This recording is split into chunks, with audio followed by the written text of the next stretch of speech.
আমরা শান্তিপূর্ণ সমাবেশটা বানচাল করে দিচ্ছে। এক বছর শরৎ দুরান্তে গোলাপবাগ এইদিকে আইনা 10:30 বাজে কারেন্ট বন্ধ করে দিল, আমাদের সমাবেশ করতে দিল না। তাহলে কি করা হইলো? এটা বড় বৈষম্য করা হইলো না? এক কথাই শেষ, সব কথার এক কথাই, তারাই বড় বৈষম্য।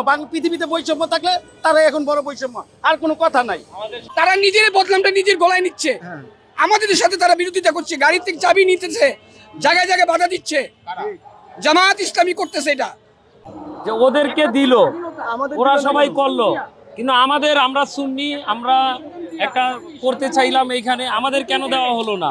প্রথম সরোয়ার্দী এখানে ক্যান্সেল করলো, সরোয়ার্দী উদ্যান ক্যান্সেল করলো, দিল গোলাপবাগ মাঠে, সেখানেও ক্যান্সেল করলো। আসলাম প্রেস ক্লাব, এখানেও আমাদের দাঁড়াইতে দেওয়া হলো না।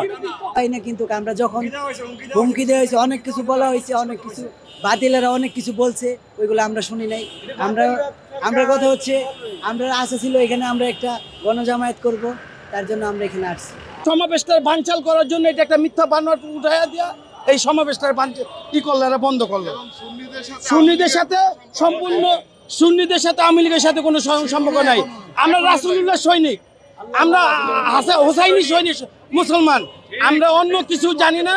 রাসূলুল্লাহ, আমরা যদি মুসলমান, আমরা হোসাইনি মুসলমান, আমরা রাসূলুল্লাহ ভালোবাসি। এদিকে যারা আইছে সব রাসূলুল্লাহ সৈনিক। কিছু কিছু নামধারী মুসলমান আছে, আসলে তারা মুসলমান না। আর ওদের বিষয়ে কথা বলতে গেলে তাহলে সেই ইতিহাস ঘাটতে হবে।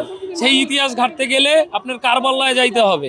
কারবালায় যাইতে হলে আপনার দেখতে হবে গিয়া এজিদির পক্ষে কারা ছিল এবং আমার ইমাম হোসেন, ইমাম হাসানের পক্ষে কারা ছিল, তাইলেই বোঝা যাবে যে কারা এটা বানচাল করতেছে, কেন বানচাল করতে চায়, কেন আহলে সুন্নাত ওয়াল জামাতকে কেন ওরা ভয় পায়।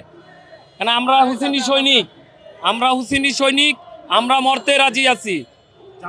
জামাত সবসময় আহলে সুন্নতের বিরুদ্ধে, জামাত তরিকাপন্থীদের সবসময় বিরুদ্ধে থাকে, সুফিবাদের বিরুদ্ধে সবসময় কথা বলে। আর বর্তমান ক্ষমতায় যারা আছে বেশিরভাগই আছে এগুলা ইসলামের বিরুদ্ধে। তারা ইসলাম ইতিহাস ঘাটলে গার্ডেন পেয়ে যাবেন গা। Follow us on Facebook. Subscribe our YouTube channel.